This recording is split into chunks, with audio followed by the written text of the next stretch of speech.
Hi everyone, I am CA Devansh Singhal. I qualified my CA final exam in November 2024 attempt with 71 marks in CA final indirect taxes. I did my indirect taxes without any classes, so सब कुछ मैंने study material से और जो मेरा articleship experience था basis that only I paid from exam. So why this video? So I was getting a lot of inputs from my juniors, friends, etc. कि इस बार CA final IDT का paper बहुत tough आया है. Some people were also saying कि it was the toughest exam of CA final GST, specially the GST portion कि जब से GST आया है, जब से CA फाइनल में एप्लीकेबल हुआ है, तब से लेकर अब तक का it was the toughest paper. So of course I love GST, so that instigated me to make a review कि देखते हैं कि पेपर कैसा आया है. सो क्या इस रिव्यू में मैंने डिटेल्ड आंसर शेयर करें? सो इट्स रिव्यू में डिटेल्ड आंसर नहीं है. आई विल डिस्कस मेरे व्यू में क्या उसका ट्रीटमेंट है, एडजस्टमेंट का क्या ट्रीटमेंट होना चाहिए as per the law that was applicable for the Jan 2026 attempt. So इसमें कुछ क्वेश्चंस मैंने कवर नहीं किए, स्पेशली कस्टम्स वैल्यूएशन के. Frankly I could have covered them also, but मैंने कस्टम्स वैल्यूएशन की प्रोविजन आई थॉट कि मेरे को थोड़ा पहले और स्टडी करना चाहिए, उसके बाद मेरे को रिव्यू करना चाहिए, बिकॉज आई डोंट वांट कि मैं जल्दी में रिव्यू कर दूँ एंड वो कुछ गलत आपका आंसर उससे आए. सेकेंडली GST का जो आपका 14 मार्क्स से कॉम्प्रहेंसिव क्वेश्चन आता है, that I haven't covered. Why? Because I think वो एक ऐसा क्वेश्चन होता है जिसमें आपका सोल्यूशन पैटर्न और वो सब चीज़ें काफ़ी डिफरेंट होती हैं. आपको पूरा स्ट्रक्चर्ड वे में सोल्यूशन चाहिए होता है. जस्ट एडजस्टमेंट डिस्कस करके I think I want justify it, so that I haven't covered. Other than that every question I have covered, and उसके बाद भी कोई एडजस्टमेंट होगी तो will discuss that.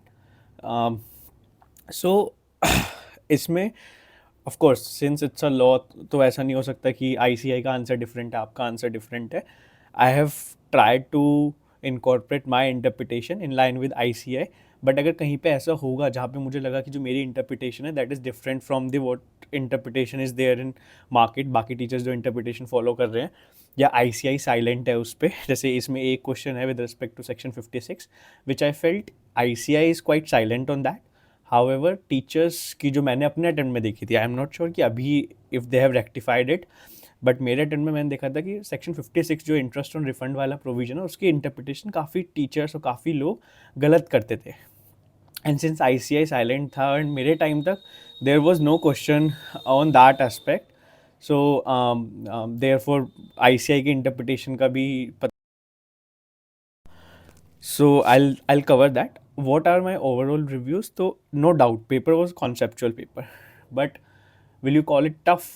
So I think अगर you were expecting or someone was expecting कि theory question, direct question आएंगे, same pattern follow होगा, so yeah, it was a tough paper. But अगर किसी ने conceptually GST पढ़ा है तो उसके लिए उतना भी टफ पेपर नहीं था. MCQs I haven't seen, I will see and definitely upload a video. वो मैंने इसलिए नहीं किया बिकॉज MCQ की ऑलरेडी बहुत वीडियोस टीचर्स ने डाल दिए, so I don't wanted to repeat those things. So MCQ का आई हैवेंट सीन, तो I can't comment. But descriptive paper it was surely a conceptual paper. काफ़ी जगह कुछ कुछ ऐसी एडजस्टमेंट थी जहाँ पे ऐसे लगेगा कि वाओ, कि काफ़ी अच्छे तरीके से ICI ने इसे पूछा है. बट अगेन आई वॉन्ट से कि कुछ सिलेबस से बाहर था या कुछ एम्बिग्यूटी थी, उस तरह का कुछ नहीं था पेपर में. Of course it was a conceptual paper. तो स्टार्टिंग विद, तो मेरी एक हैबिट और मैं अपने एग्ज़ाम में भी करता था, मैं हमेशा पेपर उल्टा पढ़ता हूँ. So you will have to bear with me. So starting with question number 6A. Okay, so here I have analyzed the question before this video also, so that I can come up with the correct interpretation and etc. So let's read the question first. So it says, Messrs. Apurva Limited, domestic company, intends to start a new business in Mumbai involving supply of goods which are mostly meant for foreign buyers located in Sri Lanka. There are some difficulties being faced by Apurva in determination of classification and place of supply of goods. So सबसे पहले they are the company is intending to start business. They have not yet started. They are intending. They are proposing. Plus उन्हें difficulties किस चीज़ों पे? दो चीज़ों पे. First classification पे, second place of supply of goods पे. अब देखते हैं क्वेश्चन आई क्या बोलता है.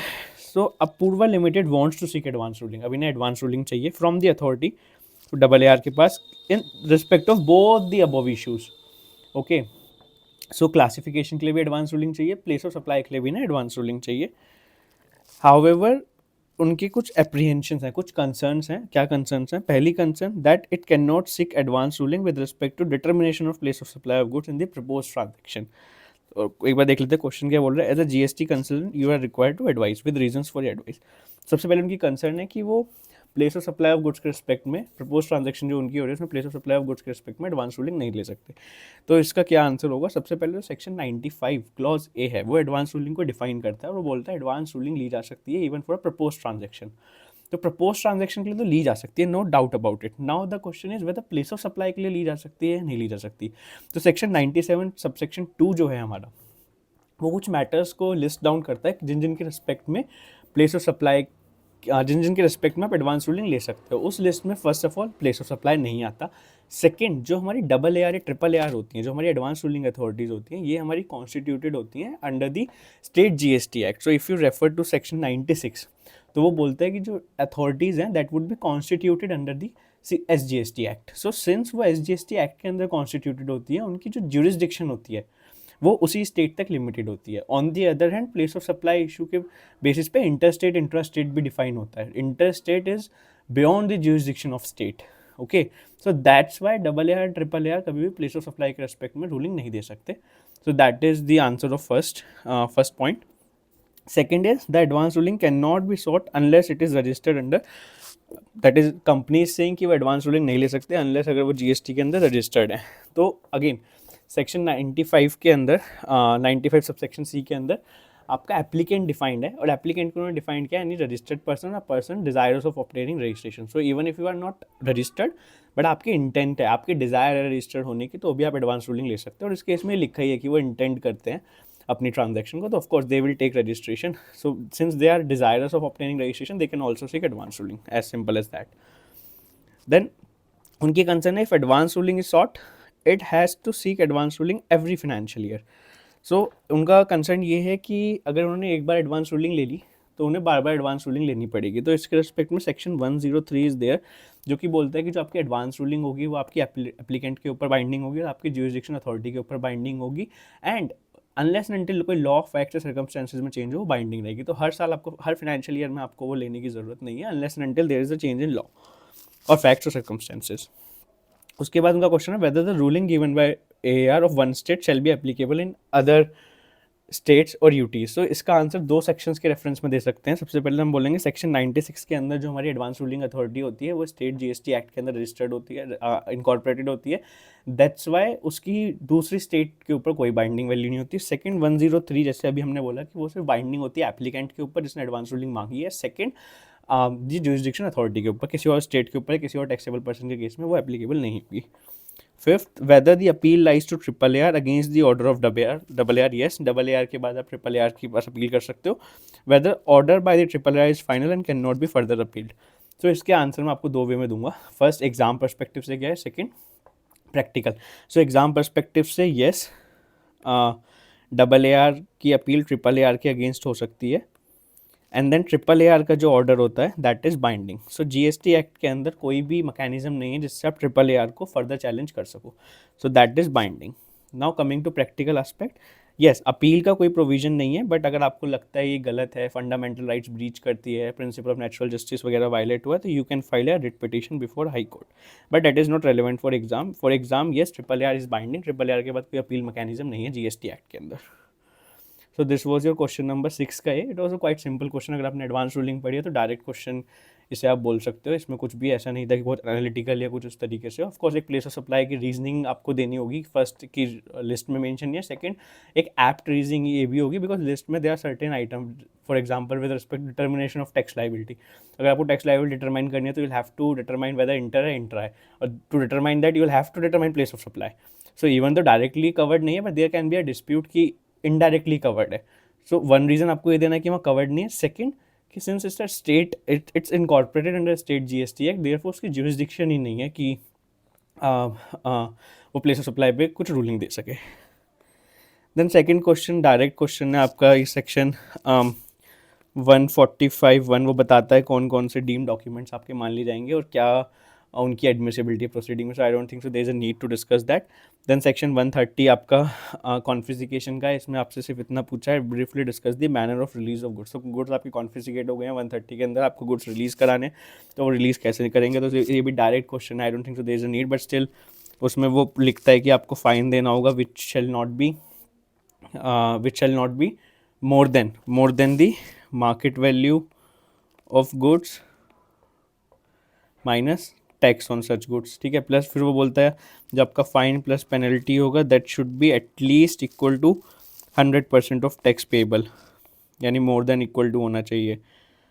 प्लस अगर आप ट्रांसपोर्टर हो, जो कन्वेंस के थ्रू गुड्स ट्रैवल हो रहे थे, अगर उस कन्वेंस के ओनर हो, तो आपके कन्वेंस को रिलीज़ कर देंगे, प्रोवाइडेड जो गुड्स के ऊपर टैक्स पे होता है उसके इक्वल टू आप उन्हें फ़ाइन दे दोगे, तो आपका गुड आपके कन्वेंस को रिलीज़ कर देंगे. So it's a direct question. I don't think so there is a need for any discussion.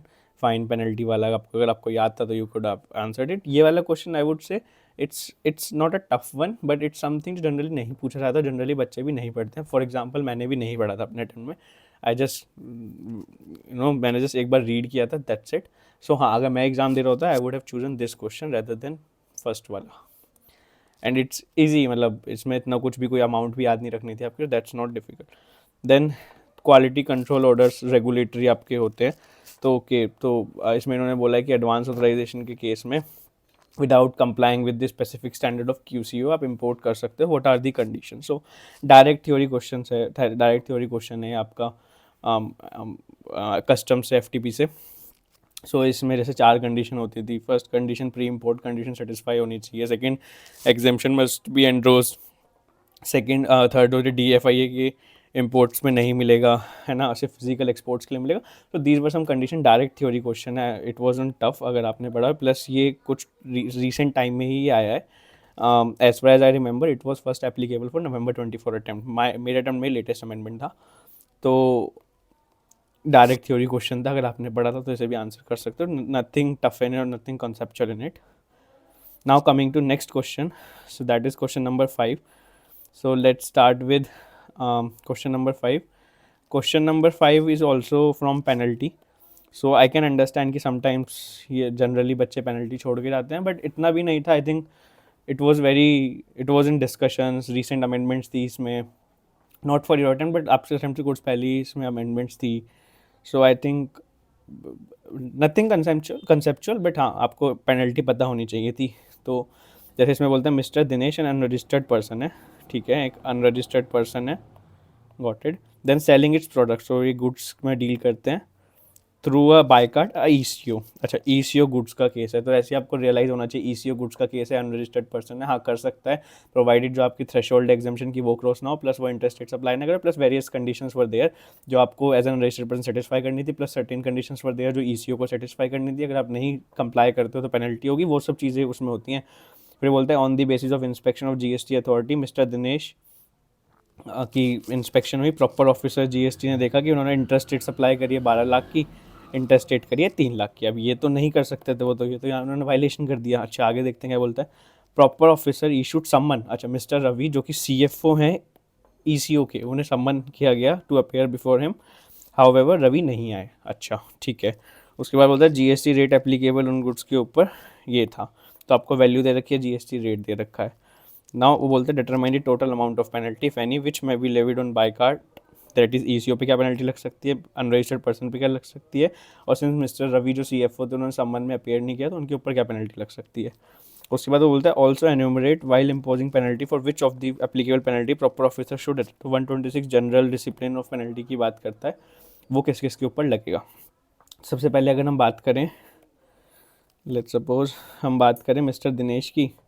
Mister Dinesh ने क्या किया है, तो सिंस आप अगर ECO की इंटरेस्ट रेट सप्लाई कर रहे हो ECO के थ्रू अनरजिस्टर्ड पर्सन होने के बावजूद भी, मतलब आप कर सकते हो प्रोवाइडर फॉलोइंग कंडीशन सेटिस्फाई करते हो. तो इस केस में सिंस उन्होंने interest rate supply of good किया ECO के थ्रू, तो उन्होंने कंडीशन ब्रीच करी. सो इसमें उनके ऊपर पेनल्टी लग सकती थी सेक्शन 122 के अंदर 10,000 और tax evaded which ever is higher. Then अगर हम ECO की बात करें तो ECO ने इंटरेस्ट रेट सप्लाई परमिट किया जो कि उसे परमिट नहीं करना चाहिए था, तो उसके ऊपर पेनल्टी लगती है सेक्शन 121 122 1B के अंदर वो भी सेम पेनल्टी होती है 10,000 और tax evaded which ever is higher. Then आपके रवि अपेयर नहीं करते हैं संबंध में, तो उनके ऊपर क्या पेनल्टी होगी, तो इसके लिए जो पेनल्टी उन्होंने स्पेसिफाई करी है वो करी है सेक्शन 122(3)D के अंदर वो पेनल्टी बताता है विच में एक्सटेंड टू अप टू 25,000। तो ये आपकी पेनल्टी बताता है, अलग अलग सेक्शंस के अंदर पेनल्टी दी गई है। So this is then section 126 किसके ऊपर एप्लीकेबल होगा, सेक्शन 126 सबके ऊपर अप्लाई होता है, प्रोवाइडेड जो आपकी पेनल्टी अगर फिक्स्ड अमाउंट के रूप में दी गई है तो नहीं होगा, या फिर फिक्स परसेंटेज दी गई है तो नहीं होगा। तो इन तीनों में ये सेटिस्फाई नहीं होता तो 126 तीनों में अप्लाई होगा। This is my view. I am waiting for ICAI view कि ICAI क्या व्यू रहता है स्टार्टिंग की 2 ट्रांजेक्शन पे कि यहाँ 126 एप्लीकेबल होगा नहीं होगा, but basis various high court judgement in my own interpretation 126 applicable in these 2 penalties also, so that would be there. Now coming to B part of this, so it's a direct question on pre-deposit. So what it says, Mr. Truthful Limited को 74 का SCN आया adjudicating authority में। उसके बाद जो joint commissioner GST उन्होंने उनकी demand confirm कर दी 410 करोड़ की टैक्स की penalty, 410 crore, interest 120 crore. Company entire demand को डिस्प्यूट कर रही है।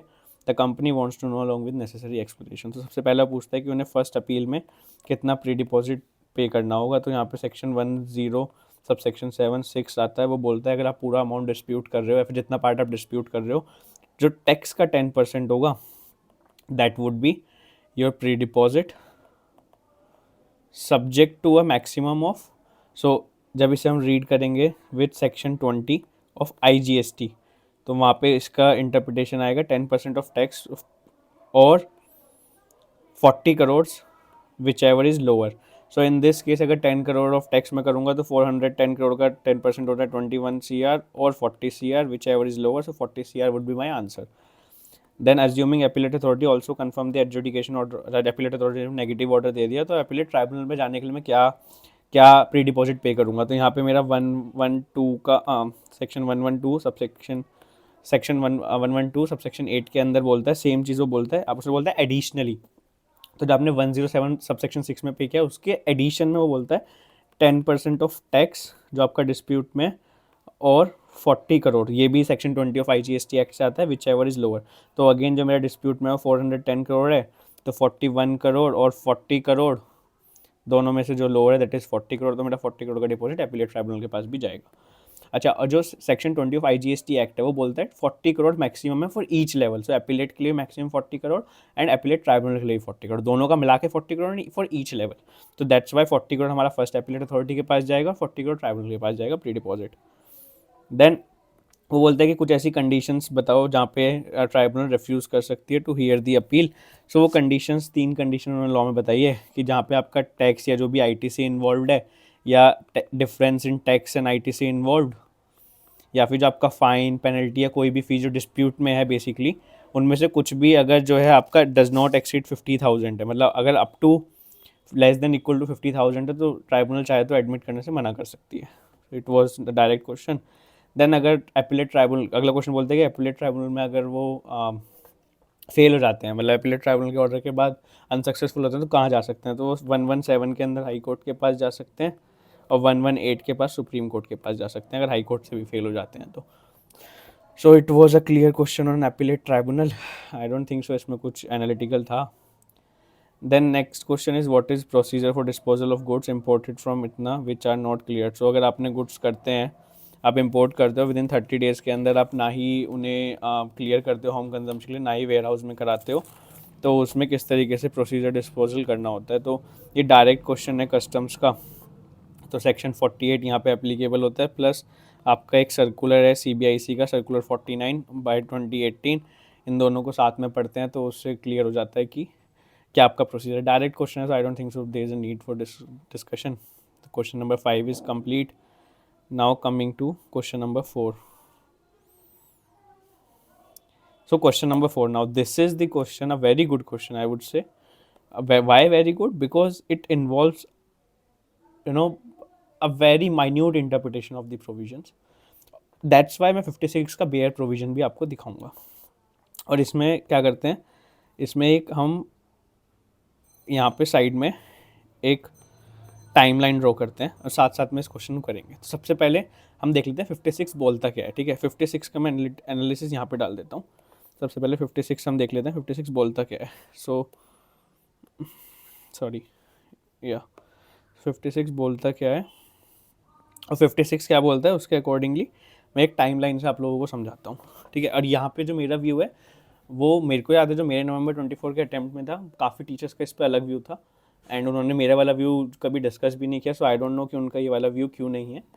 ICI वॉज साइलेंट बिकॉज ऐसा कोई क्वेश्चन नहीं था मैथ के अंदर या कुछ भी। इस बार ऐसा क्वेश्चन आया तो लेट्स सी ICI क्या इंटरप्रिटेशन लेता है। I tell my interpretation and I think बहुत लॉजिकल और बहुत क्लियर भी है। दिस इज समथिंग वो प्रैक्टिकली तो लॉ फॉर्म्स में हर जगह वही चलती है, okay. I am not sure कि ICI भी वही लेगा। I am 95% sure, 5% may be human error या कुछ उस तरीके से। अगर ऐसी कोई अलग इंटरप्रिटेशन लेता है तो I definitely let you no. So now coming to first starting with my interpretation. So the provision says, it says 56, if any tax ordered to be refunded under section 54 subsection 5, ये क्या है यहाँ पे अगर officer satisfied होता है तो refund का ऑर्डर दे देता है, नहीं होता है तो रिजेक्ट कर देता है।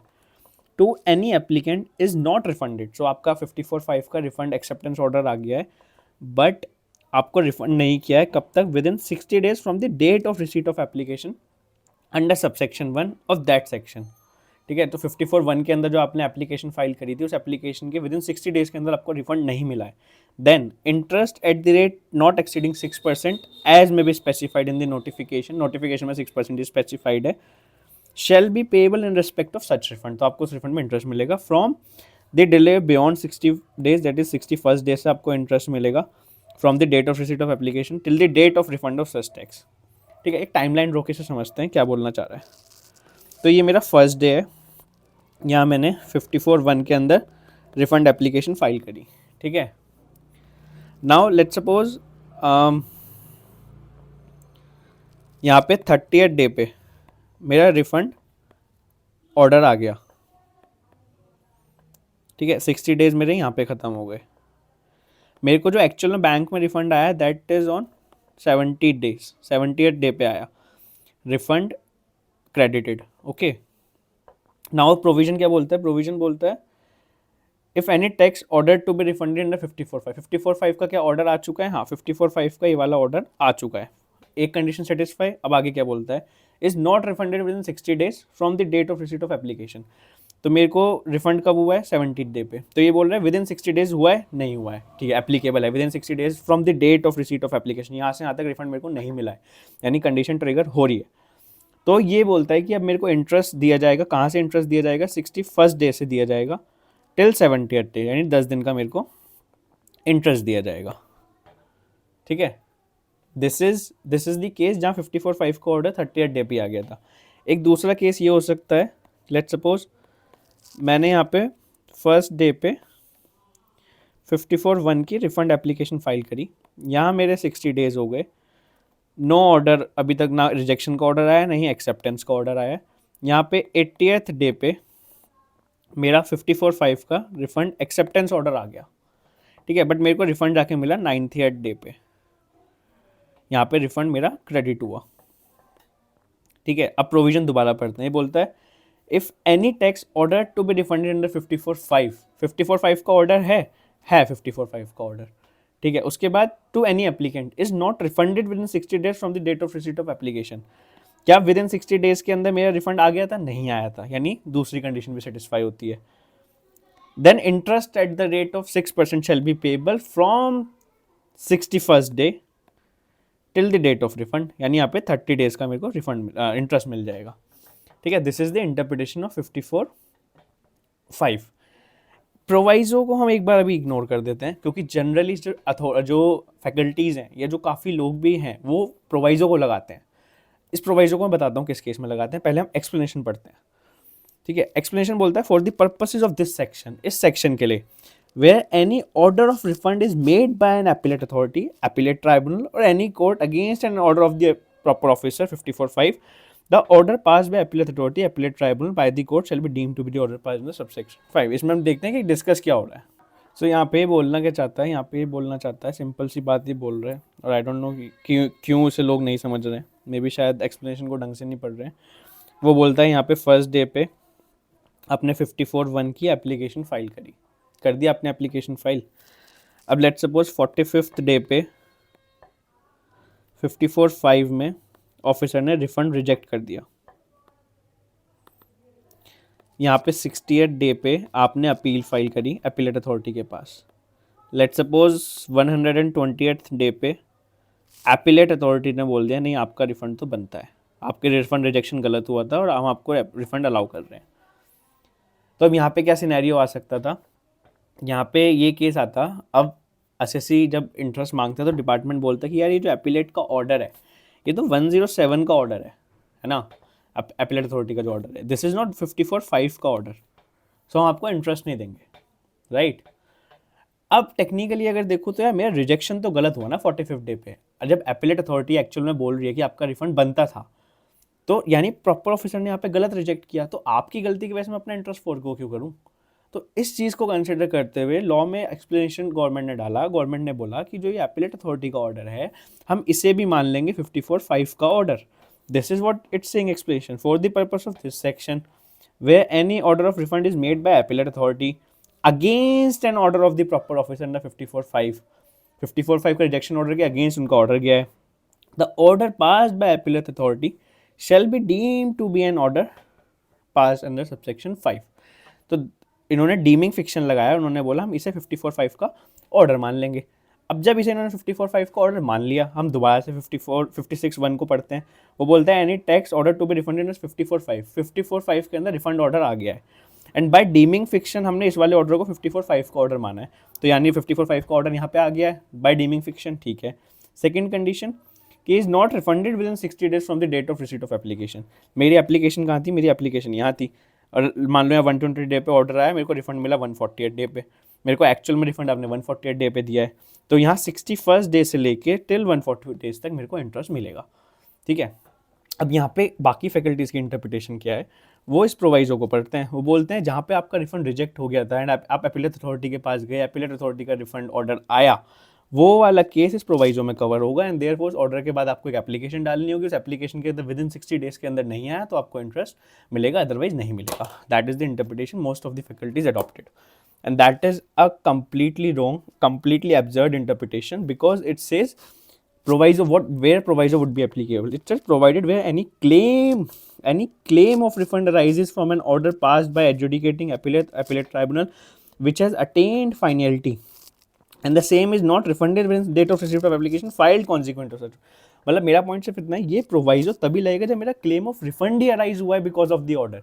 इस वाले केस में जो हमने केस अभी डिस्कस किया, मेरा क्लेम रिफंड का हमेशा से था, मैंने लेट सपोज एक्सपोर्ट किया था, एक्सपोर्ट करते ही मेरा क्लेम रिफंड का बन गया था, प्रोवाइड मैंने सारी कंडीशन सेटिस्फाई करी थी, प्रॉपर ऑफिसर ने उसे इनकरेक्टली रिजेक्ट कर दिया, मैं उस रिजेक्शन के अगेंस्ट अपील में गया था, तो उस अपील ने अल्टीमेटली मेरे क्लेम को वैलिड बोला है, बट बिकॉज ऑफ दैट मेरा क्लेम नहीं आया, क्लेम मेरा पहले से था। ये प्रोवाइजो कब कवर होगा, लेट सपोज मेरा प्रोविजनल असेसमेंट हुआ, प्रोविजनल असेसमेंट में मैंने टैक्स पे कर दिया 1 लाख का, जब फाइनल असेसमेंट हुआ, फाइनल असेसमेंट जो ऑर्डर आया एडजुडिकेटिंग अथॉरिटी का वो है 80,000 का, तो because of that final assessment order मेरा 20,000 का रिफंड का क्लेम अराइज हो गया। In that case and in those cases it would be applicable. Let's suppose adjudicating authority ने मेरे को शोकॉज नोटिस दिया, मैंने शोकॉज नोटिस के उनका टैक्स पे कर दिया प्रोटेस्ट के अंदर, मैंने बोला मैं इसे लिटिगेट करूंगा, उन्होंने मेरा फाइनल डिमांड भी कंफर्म कर दी कि हाँ आपका टैक्स बनता था। जब मैं अपीलेट अथॉरिटी पे गया, अपीलेट अथॉरिटी ने बोल दिया तो डिमांड ही गलत है, आपका टैक्स नहीं बनता था, तो जब मैं टैक्स ऑलरेडी पे कर चुका हूँ, उसका क्लेम, उसके रिफंड का क्लेम अराइज हो गया बिकॉज ऑफ अपीलेट अथॉरिटी का ऑर्डर, तो only in those cases this proviso would be applicable. अगर मैं अपीलेट अथॉरिटी के पास गया ही रिफंड रिजेक्शन ऑर्डर के अगेंस्ट था, इन दैट केस मेरा क्लेम हमेशा से था, प्रॉपर ऑफिसर ने उसे इनकरेक्टली रिजेक्ट किया, तो उस केस में प्रोवाइजो एप्लीकेबल नहीं होगा, उस केस में 56 को पढ़ोगे इसके एक्सप्लेनेशन के साथ और आपको इंटरेस्ट मिलेगा। सो दिस इज द 56 का इंटरप्रिटेशन। नाउ हम अपने क्वेश्चन पे आ जाते हैं सिंपली, अब बहुत ईजी हो जाएगा ये क्वेश्चन। तो जो मेरी रिफंड एप्लीकेशन मैंने फाइल करी वो 1 मई को करी, यहाँ भी एक टाइमलाइन मैंने बना ली, यहाँ मेरी 1 मई को रिफंड एप्लीकेशन 54(1) की मैंने फाइल कर दी। स्क्रूटनी प्रॉपर ऑफिसर ने डेफिशिएंसी मेमो दिया 10 मई को। जब आपका डेफिशिएंसी मेमो आता है तो आपको फ्रेश एप्लीकेशन फाइल करनी पड़ती है, एसएससी ने फाइल कर दी 15 मई को फाइल्ड। अब आपकी ओरिजिनल एप्लीकेशन डेट ये मानी जाएगी बिकॉज डेफिशिएंसी मेमो आने के बाद आपको फ्रेश एप्लीकेशन फाइल करते हैं और वही डेट कंसिडर होती है। द प्रॉपर ऑफिसर आप 10 जुलाई को प्रॉपर ऑफिसर ने यहाँ पे मेरा रिफ़ंड रिजेक्ट कर दिया, ठीक है, रिफ़ंड रिजेक्ट कर दिया। मैंने 1 सितंबर को उसके अगेंस्ट अपील फाइल कर दी और मेरे को अपीलेट का ऑर्डर पता नहीं कब आया, बट अपीलेट का ऑर्डर आया, उन्होंने डेट मेंशन नहीं करी। मेरे को अपीलेट ऑर्डर की डेट की ज़रूरत भी नहीं है। 28 सितंबर को उन्होंने मेरे को रिफंड दे दिया। अब मैं 54(1) में पढ़ता हूँ, जो हमने पढ़ा सबसे पहले 54(5) का ऑर्डर है या नहीं। तो यहाँ पे जहाँ पे भी अपीलेट अथॉरिटी का ऑर्डर आया होगा, बिकॉज ऑफ एक्सप्लेनेशन वो 54(5) का ऑर्डर बन जाएगा, बिल्कुल बन जाएगा, 54(5) का ऑर्डर बन गया। दूसरी कंडीशन, क्या मेरा टैक्स मेरे को रिफंड नहीं हुआ है within 60 days from the date of application, तो मैंने जो एप्लीकेशन मेरी मानी जाएगी 15 मई की मानी जाएगी। मेरे को आप रिफंड दे रहे हो 28 सितंबर को। अगर मैं मोटा मोटा देखूँ 15 मई से जो मेरे 60 डेज़ होते हैं वो होते हैं 14 जुलाई। 14 जुलाई तक आपने मेरे को रिफंड नहीं दिया, 60 डेज़ तक आप मेरे को 28 सितंबर तक दे रहे हो, तो मेरे को फ्रॉम 15 जुलाई टिल 28 सितंबर इस पीरियड के लिए आपको मुझे इंटरेस्ट देना पड़ेगा and at the rate of 6% देना पड़ेगा, बिकॉज 9% वाला rate is prescribed only where proviso is applicable. यहाँ प्रोवाइजो एप्लीकेबल नहीं है, बिल्कुल भी नहीं होगा प्रोवाइजो एप्लीकेबल। एक्सप्लेनेशन के साथ हम मेन सेक्शन पढ़ेंगे और 6% का ही इंटरेस्ट जाएगा। So this was a good question because I want blame students, but I would definitely blame the faculties, because आप लोग इंटरप्रिटेशंस नहीं कर रहे हो ढंग से। 56 में इंटरप्रिटेशन नहीं होती है। लेट्स सी ICAI कैसे करता है। दिस इज द इंटरप्रिटेशन जो कोर्ट्स ने भी एक्सेप्ट करी है, दिल्ली हाई कोर्ट का जजमेंट भी है which accepted is interpretation. This is a very reasonable interpretation also. अगर आप प्रोविजंस को पढ़ोगे, आप बेसिक अगर प्रोविजन की बेयर एक्ट की इंटरप्रिटेशन करना भी चाहते हो तो यही इंटरप्रिटेशन आएगी, and this has been accepted by judicial authorities. So अब ICAI क्या लेता है, दैट्स अ डिफरेंट थिंग। अगर ICAI अलग देता है, वैसे I am 95% sure because indirect tax committee of ICAI is really good, 95% sure कि उनकी इंटरप्रिटेशन भी यही होगी। अदरवाइज अगर कुछ अलग हुई तो विल सी, मतलब हम एक बार मैं वीडियो डाल दूंगा अगर कुछ अलग होगी, बट अलग नहीं होगी। Then next question is your on job work. So एक बार इस क्वेश्चन में पहले हम देख लेते हैं हमसे अल्टीमेटली पूछना क्या चाहता है क्वेश्चन ये। तो इस क्वेश्चन में हमसे इसने 3 चीज़ पूछी हैं। फर्स्ट चीज़ ये पूछ रहा है कि आप प्रोसीजर बताओ कि जो मॉडर्न है ये देखते हैं कौन है, और ये अतुल जॉब वर्क। हम क्वेश्चन ही पढ़ लेते हैं पहले। ये बोलता है अतुल वर्क एक अनरजिस्टर्ड पर्सन है, जॉब वर्कर है। तो यहाँ पे जॉब वर्कर है एंड दैट टू अनरजिस्टर्ड, ठीक है। फॉर मॉडर्न, तो मॉडर्न प्रोडक्ट लिमिटेड जो है ये आपकी प्रिंसिपल हो गई, रजिस्टर्ड इन हरियाणा। तो जो मेरा प्रिंसिपल है that he is registered in Haryana. In the month of April उसने अपने जॉब वर्क चार्जेस के लिए 60,000 के इनवॉइस रेज करे, ठीक है। Which for the goods which were sold by modern for इतना, फॉर दोज गुड्स जो कि मॉडर्न ने प्रिंसिपल ने 4 लाख के बेचे थे, उनके रेस्पेक्ट में उसने अपने जॉब वर्क के 60,000 चार्जेस के इनवॉइस करे। फर्दर जो वेस्ट जनरेट हुआ वो प्रिंसिपल ने खुद सोल्ड किया 50,000 का, ठीक है। Details of input and capital goods stock with job worker on 30 अप्रैल को उसके पास क्या क्या स्टॉक है इनपुट का और कैपिटल गुड्स का आउट ऑफ द गुड्स जो कि मॉडर्न ने प्रिंसिपल ने भेजे थे, उनकी हमें उसने डिटेल दे दी। सबसे पहले वो क्वेश्चन पूछता है कि हाउ मॉडर्न यानी principal can supply goods directly from the premises of Atul work. तो Atul work since unregistered person है, अगर आप अनरजिस्टर्ड जॉब वर्कर के केस में अगर प्रिंसिपल उसकी प्रीमाइसेस से गुड्स भेजना चाहता है तो उससे पहले उसे एडिशनल प्लेस ऑफ बिजनेस की तरह डिक्लेयर करना होता है अपने रजिस्ट्रेशन में, देन उसके बाद वो प्रोसेस फॉलो करके कर सकता है। Direct question, nothing conceptual in it.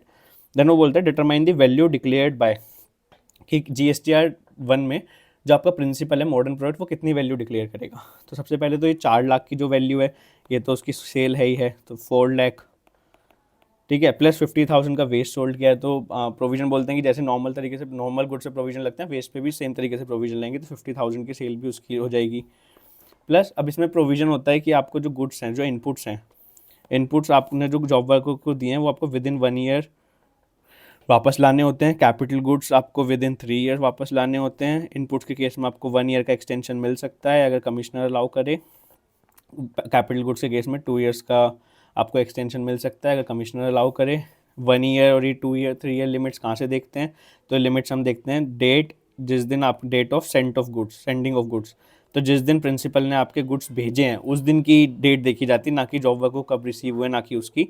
But एक इसका एक्सेप्शन है, वो एक्सेप्शन ये है कि अगर प्रिंसिपल ने कोई मशीनरी या कुछ भी गुड्स खरीदे और वो प्रिंसिपल अपने सप्लायर से डायरेक्ट जॉब वर्कर को पहुंचा रहा है, अपनी प्रमाइसिस पे नहीं ले रहा है, तो उस केस में लॉ बोलता है कि आपको date of receiving of goods by job worker देखनी है।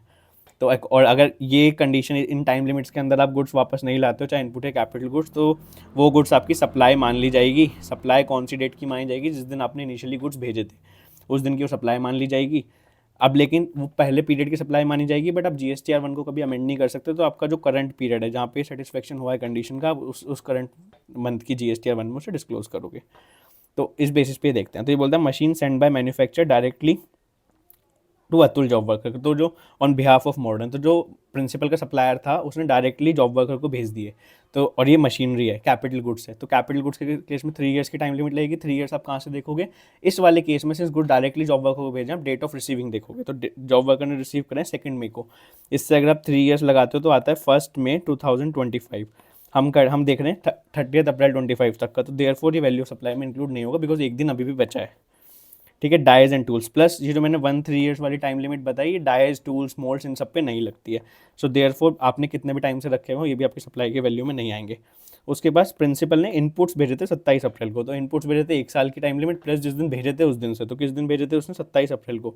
इससे 1 साल होते हैं 26 अप्रैल, तो 26 अप्रैल तक ये गुड्स वापस नहीं आए अभी भी, मतलब 30 अप्रैल को तो उसके पास ही पड़े हुए हैं, 26 अप्रैल की डेट जा चुकी है, उन्होंने कोई एक्सटेंशन भी नहीं लिया है। तो ये 3 लाख आपकी वैल्यू ऑफ सप्लाई बन जाएगा, तो यहाँ 3 लाख आपका ऐड हो जाएगा। तो टोटल वैल्यू ऑफ सप्लाई रहेगी आपकी 7.5 लाख की। क्वेश्चन में यही पूछा है कितनी वैल्यू डिक्लेयर करेगा। थर्ड क्वेश्चन पूछा है कि अगर मशीन यानी कैपिटल गुड्स को अगर उसे वो बोल रहा है मैक्सिमम एक्सटेंशन टाइम क्या है, तो 3 ईयर्स तो जनरल होते हैं प्लस 2 ईयर्स का एक्सटेंशन होता है। And who can allow it, तो 2 ईयर का एक्सटेंशन अलाउ कर सकता है commissioner. So I think it was slightly a conceptual question कि आपको जॉब वर्क की प्रोविजंस बहुत डिटेल में क्लियर होनी चाहिए, otherwise it would have been a difficult case. Then ये कस्टम्स का बैगेज रूल का डायरेक्ट क्वेश्चन है which we can definitely skip, I mean इसमें कुछ यूनिक नहीं है। क्वेश्चन 4 हो गया। Now question 3। Question 3 is RWA exemption. काफ़ी अच्छा क्वेश्चन है, लोग एग्जाम्शन ऊपर ऊपर से कर लेते हैं, बट RWA का चैप्टर आप देखोगे, स्टडी मटेरियल में भी देखोगे, तो there are lot of scenarios are given कि इस टेक्स्ट के ऊपर, इस बिल के ऊपर लगेगा नहीं लगेगा। इस क्वेश्चन का मैं सेपरेट वीडियो कवर करूँगा पूरा डिटेल में कि एक एडजस्टमेंट क्या है। Since it was a quick review video, तो मैं यहाँ पे कवर नहीं करना चाहता इसे। देन 7.2 का क्वेश्चन है डायरेक्ट क्वेश्चन इसमें। So now starting with this B 7.2 of IGST बोलता है कि import of goods means bringing goods into place outside India, from outside India. तो ये बोलता है कि यहाँ पे जो गुड्स है क्या उसके अंदर इंटेंजिबल गुड्स भी होंगे। हाँ, तो गुड्स की डेफिनेशन अगर 2 क्लॉज 52 में देखोगे, every kind of movable property, तो ये आपके गुड्स में डिफाइन होंगे, बहुत वाइडली डिफाइंड है, गुड्स में आएंगे। How IGST will be levied on import, तो इसमें एक अमेंडमेंट आया था। तो अगर सेक्शन 5(1) ऑफ IGST एक्ट देखोगे, उसका एक प्रोवाइजो है, फर्स्ट प्रोवाइजो बोलता है कि जो इम्पोर्ट ऑफ गुड्स के केस है वहाँ पे लेवी होगा कस्टम्स के अंदर, बट इसमें एक प्रोवाइजो और ऐड किया था। उन्होंने बोलता है कुछ स्पेसिफाइड गुड्स होंगे, नोटिफाइड गुड्स होंगे जो गवर्नमेंट नोटिफाई करेगी, उनके केस में नॉर्मल 5(1) है, GST के अंदर ही गवर्न होगा, कस्टम्स ड्यूटी उनके ऊपर नहीं लगेगी। इसके अंदर गवर्नमेंट ने नोटिफाई किया है ऑनलाइन मनी गेमिंग, तो ऑनलाइन मनी गेमिंग वाला केस है, और इसके ऊपर section 14A of IGST act के अंदर इसकी टैक्सेबिलिटी बताई है। सेक्शन 41 डायरेक्ट टैक्सेबिलिटी बताई, डायरेक्ट थ्योरी क्वेश्चन है, उसके बेसिस पे इसकी टैक्सेबिलिटी बता दी जाएगी। देन रेमिशन का क्वेश्चन है C, इसमें बोलता है कि इम्पोर्ट करिए मशीनरी जर्मनी से, जहाँ आपके कस्टम वेयर हाउस में गुड्स थे, क्लियरेंस नहीं हुआ था, फायर लग गई और एक्सीडेंटल थी, नेग्लिजेंस नहीं था, कि 23 का रेमिशन मिल जाएगा। बिल्कुल मिल जाएगा 23 का रेमिशन, because before clearance of home consumption है, तो आपको कोई इशू नहीं आएगा। प्लस अगर fire after clearance of home consumption होती है तो सेक्शन 23 नहीं लग पाएगा, बिकॉज वो बोलता है before clearance of home consumption. Plus जो इंपोर्टेड गुड्स की डेफिनेशन होती है that excludes goods cleared for home consumption, तो एज सून एज आप होम कंजम्पशन के लिए क्लियर कराते हो, इंपोर्टेड गुड्स आप नहीं रहते, देयरफॉर उसके इसमें बेनिफिट नहीं मिलेगा। Direct question, theory question, nothing much in it. उसके बाद दिस इज कस्टम्स वैल्यूएशन का direct question, we can skip. So customs valuation provision I am yet to analyze, that's why मैंने इसका नहीं बनाया, but direct question I have gone through it broadly, it's a direct question. Now आपका जो second का A है that is also a good question. Taxability निकालनी है, अब इस तरह क्वेश्चन में एडजस्टमेंट डिस्कस करता तो कोई फ़ायदा नहीं था, because ultimately net cash payable, net tax payable क्या है वो निकालना जरूरी। तो मैं इसे अपने RW के एग्जाम्पशन वाले क्वेश्चन के साथ पूरा डिटेल में कवर करूँगा, and similarly with question number 1 this will be cover in detail में करूँगा। जो हमारा एक क्वेश्चन बचा है वो हम देख लेते हैं। एक क्वेश्चन हमारा बचा है ये RCM वाला, तो RCM वाला क्वेश्चन देख लेते हैं। इन सब क्वेश्चन में ना जो RCM के और इस तरह के एडजस्टमेंट वाले क्वेश्चन होते हैं, लाइबिलिटी निकालने, इसमें हमें देखना चाहिए कि क्वेश्चन में क्या क्या इन्फॉर्मेशन गिवन है बहुत ध्यान से, प्लस क्या क्वेश्चन ने पूछा है। जैसे इस क्वेश्चन में आई टेल यू, सो इसमें एक आपकी मल्हार कॉर्पोरेशन है जो कि एक पार्टनरशिप फॉर्म है, रजिस्टर्ड अंडर रेगुलर स्कीम है, तो रजिस्टर्ड पर्सन है, ठीक है, और पार्टनरशिप फॉर्म है। फॉलोइंग इन्फॉर्मेशन आपको प्रोवाइड कर दिया इनवर्ड और आउटवर्ड की, ठीक है। अब क्वेश्चन ने पूछा क्या है, all the figure exclusive of GST, ठीक है, all inward and outward supply to be inter, ये कंप्यूटेशन पर्पस के लिए काम आता है। तो बोलता है compute the value of taxable supply on which Malhar corporation has to pay GST अंदर आरसीएम। तो ना किस ट्रांजेक्शन के ऊपर आरसीएम पे करना है, उसकी टैक्सेबल वैल्यू बतानी है। तो यानी इनवर्ड सप्लाई का केस है, तो यहाँ पे सिर्फ हमें इनवर्ड सप्लाई से मतलब है। आउटवर्ड सप्लाई जो इन्फॉर्मेशन क्वेश्चन में गिवन है उसे हम इग्नोर कर सकते हैं। इग्नोर कर सकते हैं मतलब हमें रीज़न देना होगा कि क्यों हम इसे ट्रीट नहीं कर रहे, बट उस पर ज़्यादा टाइम लगाने की ज़रूरत नहीं है। जैसे पहला question, services of sponsorship provided to Kanishk company private limited, तो मेरी पहली बात तो इस पर कनिष्क रेसिपिएंट है, तो अगर आरसीएम लाइबिलिटी आएगी या नहीं आएगी वो ये देखेगा। मैं तो सप्लायर हूँ तो मेरे ऊपर तो कुछ आना ही नहीं है, मेरी तो आउटपुट सर्विस है। Plus receive rent from Garima industry, renting of any building other than residential dwelling का केस है, other than residential dwelling. However मैं रेंट रिसीव किया यानी मैं सप्लायर ऑफ सर्विस हूँ, तो इफ एट ऑल अगर आरसीएम लाइबिलिटी आनी होगी तो वो रेसिपिएंट के ऊपर आएगी, मेरे ऊपर नहीं आएगी। Plus service provided by DDA to Malhar, तो डीडीए ने मेरे को सर्विस प्रोवाइड करी है मल्हार कॉर्पोरेशन को, तो क्या इस पर आरसीएम लाइबिलिटी आएगी नहीं आएगी। तो इसमें कौन सी एंट्री रिलेवेंट होती है, तो आरसीएम नोटिफिकेशन के अंदर एक एंट्री होती है कि कोई भी सर्विस अगर सेंट्रल गवर्नमेंट, स्टेट गवर्नमेंट या फिर आपकी यूटी या फिर आपकी लोकल अथॉरिटी अगर दे रही है तो उसके ऊपर आपकी आरसीएम की लाइबिलिटी आती है। क्या सेंट्रल गवर्नमेंट है, डीडीए नहीं है, स्टेट गवर्नमेंट है नहीं है, यूनियन टेरिटरी है नहीं है, local authority is also defined under GST act 2 clause 69 if I am not wrong, 69 और 68। लोकल अथॉरिटी में स्पेसिफिकली बुलाया गया कि ये लोग लोकल अथॉरिटी आएंगे, डीडीए उसमें फॉल नहीं करता, so therefore DDA is not a local authority. Plus इस पर एक सर्कुलर भी है, circular 245, which clarifies that DDA is not a local authority. Since DDA local authority नहीं है और ना ही कोई और गवर्नमेंट है, तो इस पर भी आरसीएम लाइबिलिटी नहीं आएगी। यहाँ पे लोग बोलते हैं कि गवर्नमेंट एंटिटी तो है, ये तो है यार, यहाँ पे लिखा है central government, state government, union territory, local authority, all these four are defined under the statute. तो आप डेफिनेशन के हिसाब से जाओगे, आप जनरल नहीं देखोगे। I mean that is a difference between a professional and a general person. तो डेफिनेशन के हिसाब से लोकल अथॉरिटी नहीं होता। Plus government entity in government authority is also defined by virtue of notification. अगर आप वो कंडीशन सेटिस्फाई करते हो ओनली देन आप गवर्नमेंट एंटिटी या गवर्नमेंट अथॉरिटी क्वालिफाई करते हो। ऐसे ही आप किसी को जस्ट बिकॉज डीडीए है ना, गवर्नमेंट का पार्ट है, तो इसका मतलब ही नहीं सेंट्रल गवर्नमेंट, स्टेट गवर्नमेंट या यूनियन टेरिटरी होगी। प्लस जो आरसीएम नोटिफिकेशन है गवर्नमेंट एंटिटी और गवर्नमेंट अथॉरिटी को कवर नहीं करती है, वो सिर्फ local authority, union territory, state government, central government को करती है। उनमें से ये कुछ भी नहीं है, तो इस पर भी आरसीएम नहीं लगेगा। Then house keeping and civil maintenance services इन्होंने प्रोवाइड करी है एमसीडी को। तो फर्स्ट ऑफ ऑल इनकी आउटपुट सर्विस है, तो मतलब ये सर्विस प्रोवाइडर है, रेसिपिएंट तो नहीं है, तो इन एनी केस आरसीएम का नहीं होगा। सेकंड, इस पे भी क्लैरिफिकेशन थी, सर्कुलर 245 है, वो बोलता है कि जो एमसीडी वाली जो एग्जेम्पशन होती है, so there can be a case of exemption. Exemption के अंदर if I am not wrong it's entry number 3A और 3 which says service in relation to any function entrusted to panchayat, municipality under article 243A etcetera etcetera, उस केस में exemption होगा। लेकिन ये जो house keeping and civil maintenance है, इस पर सर्कुलर है कि ये आप एमसीडी की ऑफिस के लिए दे रहे हो, तो it's not a function interested under 243 ना, आप जनरल एडमिनिस्ट्रेटिव वाली सर्विस दे रहे हो, ऑफिस की मेंटेनेंस, हाउस कीपिंग वाली, तो इस पर एग्जेम्पशन भी नहीं है। In any case I am the supplier, तो मेरे पे आरसीएम वाला तो नहीं आएगा। Plus received online money gaming, इसमें 4.5 लाख, तो ऑनलाइन मनी गेमिंग को इन्होंने गुड्स की तरह ट्रीट किया है जीएसटी एक्ट के अंदर, therefore section 14A is there जो टैक्सेबिलिटी बताता है, इसके ऊपर आरसीएम नहीं आता, तो अल्टीमेटली मेरी आरसीएम लाइबिलिटी नहीं आएगी। So that is this question. With this broadly हमने पूरा पेपर रिव्यू किया है। No doubt it was a conceptual paper, कुछ क्वेश्चन डायरेक्ट भी थे, but majority of them were very conceptual. अगर आपने लॉ ढंग से नहीं पढ़ा है तो आप नहीं कर सकते।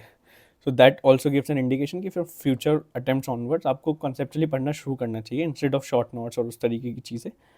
बाकी apart from that I will be releasing my CA final IDT revision videos for May 2026 attempt. उसके अंदर I will try to cover each chapter in one video, it's like one video for each chapter, and उसमें conceptually क्या tricky points हो सकते हैं, why this amendment has been done, broadly मैं logic बताऊंगा, but since revision video से उतना ज़्यादा नहीं होगा। बट हाँ, इतना होगा कि इस तरह का पेपर अगर आता है तो you will be able to tackle it. So that's it, thank you. I hope ये रिव्यू वीडियो आप लोगों को अच्छा लगे। विद रिस्पेक्ट टू 56 वाला क्वेश्चन, सेक्शन 56 वाला क्वेश्चन, इफ ICAI अलग इंटरप्रिटेशन लेता तो I will definitely let you know, otherwise नहीं लेगा, because this is the interpretation which has been accepted by judicial authorities also. So that's it, thank you.